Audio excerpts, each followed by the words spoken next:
News India 27 नव्या पिढीचं नवं माध्यम। प्रभाग क्रमांक 27च्या विकासाचा विश्वासार्ह चेहरा मशाल चिन्हावर मानसी बाळू आठवले यांचा जनसंपर्काला जोरदार प्रारंभ। प्रभाग क्रमांक 27च्या सर्वांगीण संतुलित आणि लोकाभिमुख विकासासाठी महाविकास आघाडीच्या अधिकृत उमेदवार मानसी बाळू आठवले या शिवसेना उद्धव बाळासाहेब ठाकरे पक्षाच्या मशाल या निवडणूक चिन्हावर निवडणूक रिंगणात उतरल्या असून त्यांच्या प्रचाराला उत्स्फूर्त प्रतिसाद मिळत आहे। प्रभाग 27 मधील सेंट लॉरेन्स शाळेजवळील संपर्क कार्यालयाचे उद्घाटन आज मोठ्या उत्साहात पार पडले। खासदार माननीय अरविंद सावंत यांच्या शुभ हस्ते फीत कापून या संपर्क कार्यालयाचे उद्घाटन करण्यात आले। यावेळी उपस्थित मान्यवरांचा सन्मान करण्यात आला। या कार्यक्रमास महाविकास आघाडीचे पदाधिकारी, शिवसेना उद्धव बाळासाहेब ठाकरे पक्षाचे कार्यकर्ते, महिला कार्यकर्त्या तसेच प्रभागातील नागरिक मोठ्या संख्येने उपस्थित होते। संपूर्ण परिसरात उत्साहाचे आणि विश्वासाचे वातावरण पाहायला मिळाले। यावेळी बोलताना मान्यवरांनी मानसी बाळू आठवले यांच्या सामाजिक बांधिलकीची, कार्यक्षमता, अभ्यासू नेतृत्व आणि विकासाभिमुख दृष्टिकोनाची प्रशंसा केली। प्रभाग 27 मधील पाणी, रस्ते, आरोग्य, शिक्षण, महिला सशक्तीकरण आणि युवकांच्या प्रश्नांसाठी मानसी आठवले या सातत्याने कार्यरत असून या जनतेच्या सुखदुःखात नेहमीच पुढे असतात, असे गौरव उद्गार मान्यवरांनी काढले। खासदार अरविंद सावंत यांनी आपल्या शुभेच्छा देताना सांगितले की महाविकास आघाडीचा विकासाचा विचार, लोकशाही मूल्ये आणि प्रभागाच्या सर्वांगीण प्रगतीसाठी मानसी बाळू आठवले या योग्य, कर्तव्यदक्ष आणि विश्वासार्ह उमेदवार आहेत। मशाल हे चिन्ह केवळ निवडणुकीचे नाही तर विकासाच्या प्रकाशाचे प्रतीक आहे। या कार्यक्रमातून प्रभाग 27 मध्ये बदलाची, विकासाची आणि सक्षम नेतृत्वाची नवी आशा निर्माण झाली असून आगामी निवडणुकीत मानसी बाळू आठवले यांना नागरिकांचा भक्कम पाठिंबा मिळत असल्याचं स्पष्ट दिसून आलं आहे। आमच्या दुसऱ्या उमेदवार हर्षदाताई अमोल सोनवणे या सुद्धा एक युवक या ठिकाणी आपल्याला उमेदवार म्हणून दिलेले आणि आमचा भाचा महाराष्ट्र निर्माण पक्षानं किरण खाडम, या किरण खाडम बद्दल जर बोलायचं ठरलं, हा जो कार्यकर्ता आहे या नाशिक शहरामध्ये जेवढी तरुण मंडळी असेल, हा सर्व तरुण मंडळीचा हा मित्र आहे। 15 तारखेला भाजपचं सरकार आहे, भाजप गप्पा मारतंय, 100 पारचा नारा देतंय। अरे जर तुमचे 100 पार जर नगरसेवक निवडून येत होते तर दुसऱ्या पक्षातनं तुम्हाला उमेदवार आयात करण्याची गरज का भासली आहे?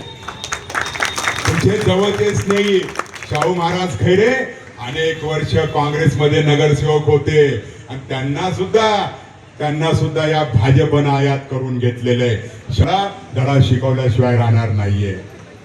आमच्याकडे मध्यंतरी आमचे दिनकर अण्णा पाटील, आम्ही यांना पक्षामध्ये घेऊन भाजपमध्ये होते, आमदारकीची निवडणूक करायची म्हणून आम्ही मनसेमध्ये घेतलं आणि मनसेमध्ये घेऊन सुद्धा मनसेमध्ये घेतल्यानंतर त्यांनी आमदारकी लढवली, आमदारकीला पराभूत झाले आणि ज्यावेळेस आदरणीय हिंदू हृदय सम्राट बाळासाहेब ठाकरेंची इच्छा होती नाना दोघं भावंडांनी एकत्र आलं पाहिजे आणि त्या दिवशी दोघं भावंडांनी मुंबईमध्ये शिवतीर्थावर युतीची घोषणा केली। त्यावेळेस राजगड कार्यालयावरती आमचे दिनकर अण्णा पाटील लोकांना पेढे भरवत होते आणि दुसऱ्या दिवशी त्यांनी भाजपमध्ये प्रवेश केला। मग हे मतदान, ही जे 15 तारखेचं मतदान आहे हे परिवर्तनाची या ठिकाणी नांदी होणार आहे आणि नाशिक महानगरपालिकेवरती आघाडीचा झेंडा फडकल्याशिवाय राहणार नाही। नमस्कार, माझे नाव मानसी बाळू आठवले। मी प्रभाग क्रमांक 27 अ मधून उद्धव बाळासाहेब ठाकरे शिवसेना अधिकृत यांच्या पक्षाकडून उमेदवार आहे।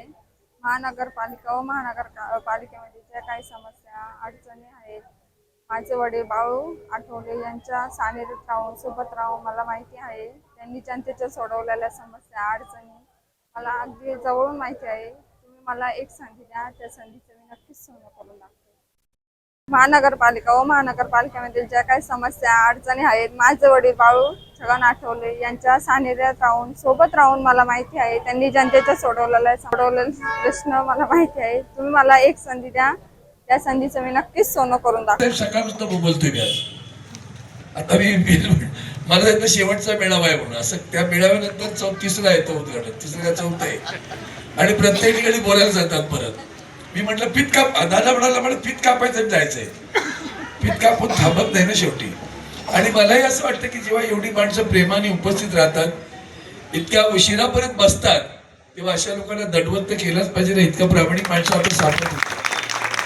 आणि ड्रायव्हर साहेब खास दंडवत त्यांच्यासाठी असा आहे की लोकांना विकत आणून बसवावे लागतात, हे पैसे न घेता आलेली माणसं म्हणून यांच्यावरून खास जातात. आता एवढंच लक्षात ठेवायचं की आपल्याला निवडणुकी निमित्तानं हा प्रभाग, त्याचा क्रमांक 27 माहिती आहे का, फुलपॉप काय पुढे तो इंग्रजी सारखा, सत्तेचं विसर्जन करणारा 27. यांच्या सत्तेचं विसर्जन करायचं आहे आपल्याला. आणि त्यासाठी आपण इथं जरा शिवसेना, मनसे, राष्ट्रवादी, काँग्रेस सगळे एकत्र आलेलो. इकरता आमची महाविकास आघाडी, मी परवा आमच्या मुंबईत त्यांना बोललो, काँग्रेसच्या नेत्यांना, जे आमच्या जिल्ह्यातल्या लोकांना जमतं आपण मुंबईत कार्य केलं असं मी त्यांना म्हणालो, करायला पाहिजे. शेवटी हे आमच्या मनसेला सवय नाही की त्यांना आता पहिल्यांदा आघाडी करायची कळलंय, त्यामुळे हे पण पाहिजे ते पण पाहिजे, ते नवीन असतं. आघाडी द्यावं लागतं, जास्त घ्यावं कमी लागतं, त्यामुळे देवाणघेवाण आहे. पण खरा माझा प्रश्न आहे तो मूलभूत प्रश्न आहे. तुम्ही नागरिक, नाशिकचे नागरिक समाधानी आहात, आनंदी आहात? काय चाललंय माझ्या नाशिकमध्ये?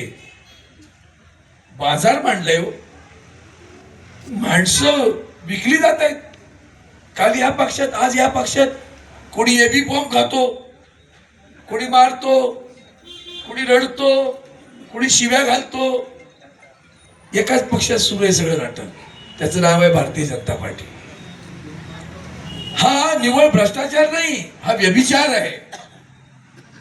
आणि हा व्यभिचार माझ्या नाशिकमध्ये सुरू आहे. नाशिककरांना राग आला पाहिजे. कुठे नेऊन ठेवलंय महाराष्ट्र, राहू दे, कुठे नेऊन ठेवलंय माझं नाशिक. माझ्या गोदावरीचं प्रदूषित करताय तुम्ही गोदावरीला. खरं तर गोदावरीची नासरडी करताय. लाज कशी वाटत नाही तुम्हाला? तुमचे पंतप्रधान, देशाचे पंतप्रधान, ते खासदार गुजरातचेच असतील म्हणा, सगळे उद्योग इकडून घेऊन गेले, तुम्हाला राग नाही आला? तुमची मुलं बेरोजगार आहेत ना, कुठेतरी लावावं दादा, कुठेतरी लावावं दादा, ते लावावं दादा, ते घेऊन गेले तिकडे वादा गुजरातला.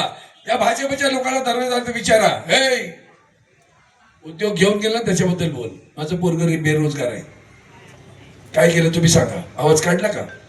गुलाम आहेत सगळे, मान वर करून बोलण्याची हिंमत नाही यांची.